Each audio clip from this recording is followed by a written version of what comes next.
Hi കുട്ടിയരെ, എല്ലാവരും safe ആയിട്ടിരിക്കണമെന്ന് വിചാരിക്കുന്നു. ഇസ്രയേലിലെത്തിയിട്ടുള്ള ആദ്യത്തെ എൻ്റെ വീഡിയോ കണ്ടത് മിന്നിച്ചേക്കണേ. ഇന്ന് ഞാൻ ഒറ്റയ്ക്ക് ഒരു ചെയർ വാങ്ങാൻ വേണ്ടി പോകാൻ കേട്ടോ. അതിൻ്റെ ഒരു ക്ഷീണമാണ് ആ മുഖത്തുള്ളത്. ഒറ്റയ്ക്ക് ചെയർ വാങ്ങാമെന്ന് ഉദ്ദേശിച്ചത് എനിക്കല്ല കേട്ടോ, എൻ്റെ പേഷ്യൻറ്റിന് കുളിക്കുമ്പോൾ ഉപയോഗിക്കാനുള്ള ചെയറാണ് കേട്ടോ വാങ്ങേണ്ടത്. എന്നോട് പോയി സെലക്ട് ചെയ്തോളാൻ പറഞ്ഞു. അങ്ങനെ 24 നിലയുള്ള ബിൽഡിങ്ങാണ് കേട്ടോ ഞാൻ താമസിക്കുന്നത്. അതിൽ 14ാമത്തെ ഫ്ലോറിലാണ് എൻ്റെ ഫ്ലാറ്റ്. അങ്ങനെ ഞാൻ പുറത്തേക്ക് ഇറങ്ങിയപ്പോൾ ചെറിയൊരു മഴയുടെ കോളൊക്കെ ഉണ്ട്. കുടയൊന്നും എടുത്തിട്ടുണ്ടായിരുന്നില്ല, എന്തും വരട്ടെ എന്ന് വിചാരിച്ചിട്ട് അങ്ങോട്ട് നടന്നു. ബസ് നമ്പറൊക്കെ പറഞ്ഞു തന്നിട്ടുണ്ടായിരുന്നു, പക്ഷേ ആ ബസ് സ്റ്റോപ്പ് ഏതാണെന്ന് എനിക്കറിയില്ലായിരുന്നു. നമ്മുടെ നാട്ടിലത്തെ പോലെ ഗൂഗിൾ മാപ്പ് നോക്കി പോയാൽ കുളത്തിലും പുഴയിലൊന്നും ചെന്ന് ചാടില്ല, കറക്റ്റ് സ്ഥലത്ത് തന്നെയാണ് ചെന്ന് ചേരുക. അങ്ങനെ ഞാൻ അവർ പറഞ്ഞു തന്ന ബസ് നമ്പറിലൊക്കെ കയറിയെങ്കിലും ആ ബസ് ആ സ്ഥലത്തേക്ക് പോയില്ലായിരുന്നു. പിന്നെ അവിടെ നിന്ന് ഇറങ്ങി വേറെ ബസ് കയറി.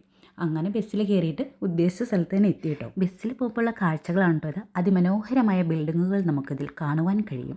പിന്നെ നമ്മുടെ നാട്ടിൽ പോലെ പൈസയൊന്നും അല്ല കേട്ടോ. ഇവിടെ നമുക്കൊരു കാർഡ് ഉണ്ടാവും. ആ കാർഡ് നമ്മൾ ചാർജ് ചെയ്ത് കഴിഞ്ഞിട്ടുണ്ടെങ്കിൽ അത് നമുക്കിങ്ങനെ സ്വൈപ്പ് ചെയ്യുകയോ ടാപ്പ് ചെയ്യുകയോ ചെയ്ത് കഴിഞ്ഞിട്ടുണ്ടെങ്കിൽ 8 ഷെക്കലാണ് കേട്ടോ. ഈ ബെർഷേവ, ഞാൻ താമസിക്കുന്നത് ബെർഷേവയിലാണ്. അവിടെ എവിടേക്ക് പോയാലും ഈ 8 ഷെക്കൽ തന്നെയാണ് കേട്ടോ പിടിക്കുക.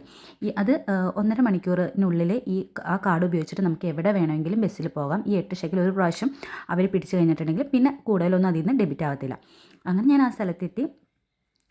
കുറേ ചെയറുകളൊക്കെ കണ്ടു. വയ്യാത്തവർ, ഇങ്ങനെ കയ്യും കാലും ഒക്കെ അങ്ങനെ തളർന്നവരും ചലനശേഷിയില്ലാത്തവരും അങ്ങനെ അസുഖങ്ങളൊക്കെ ഉള്ളവർക്ക് ഉപയോഗിക്കുന്ന എല്ലാ ലൈഫ് സ്റ്റൈലിനും ഉപയോഗിക്കാൻ പറ്റുന്ന എല്ലാ സംഭവങ്ങളും ഇവിടെ ഉണ്ടായിരുന്നു കേട്ടോ.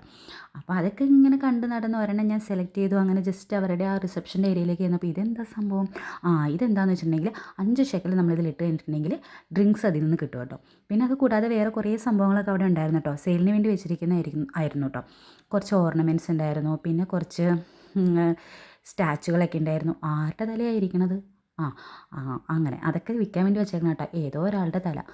പിന്നെ കുറച്ച് ഇങ്ങനെ ത്രെഡ് വർക്കൊക്കെ ചെയ്തിട്ടുള്ള കുറച്ച് സംഭവങ്ങളും, പിന്നെ പേളിൻ്റെ മാല, കമ്മൽ, ബാംഗിൾസ്, കൈ ചെയിൻ ലൈക്ക് ദാറ്റ്, അതേപോലത്തെ എന്തൊക്കെയോ കുറച്ച് സംഭവങ്ങളൊക്കെ ഉണ്ടായിരുന്നു കേട്ടോ.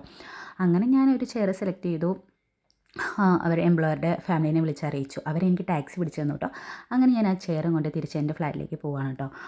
അങ്ങനെ ഞാൻ വീണ്ടും പുറത്തെ കാഴ്ചകളൊക്കെ ഫോണിൽ ഒപ്പിയെടുക്കുവാൻ നോക്കി. എവിടെ നോക്കിയാലും കുറച്ച് ഗാർഡനും പാർക്കും ബിൽഡിങ്ങുകളും മാത്രമാണ് ഇവിടെ കാണാൻ പറ്റുള്ളൂ. നമ്മുടെ നാട്ടിലത്തെ പോലെ വീടുകളൊന്നുമില്ല കേട്ടോ. പിന്നെ അയാൾ ഡിക്കൊന്നും തുറന്നു തന്നില്ല കാറിൻ്റെ.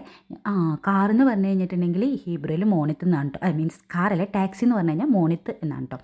അങ്ങനെ ഞാൻ കസേര എൻ്റെ സീറ്റിൻ്റെ അടുത്ത് തന്നെ വെച്ചിട്ട് എൻ്റെ ഫ്ലാറ്റിലെത്തി കേട്ടോ. അങ്ങനെ എൻ്റെ ഈ വീഡിയോ ആദ്യമായിട്ട് കാണുന്നവരുണ്ടെങ്കിൽ ഒന്ന് ലൈക്ക് ചെയ്യുക, സബ്സ്ക്രൈബ് ചെയ്യുക. പിന്നെ സ്ഥിരം കണ്ടുകൊണ്ടിരിക്കുന്ന ആരെങ്കിലും ഉണ്ടെങ്കിൽ അവരും ഒന്നും കൂടി ലൈക്ക് ചെയ്തോ. സബ്സ്ക്രൈബ് ചെയ്യാൻ മറന്നിട്ടുണ്ടെങ്കിൽ ഒന്നും കൂടി സബ്സ്ക്രൈബ് ചെയ്യണം കേട്ടോ. അങ്ങനെ 14ാമത്തെ ഫ്ലോറിൽ ഞാൻ വന്നിറങ്ങി. അപ്പോൾ tata, bye bye, okay, see you, bye by.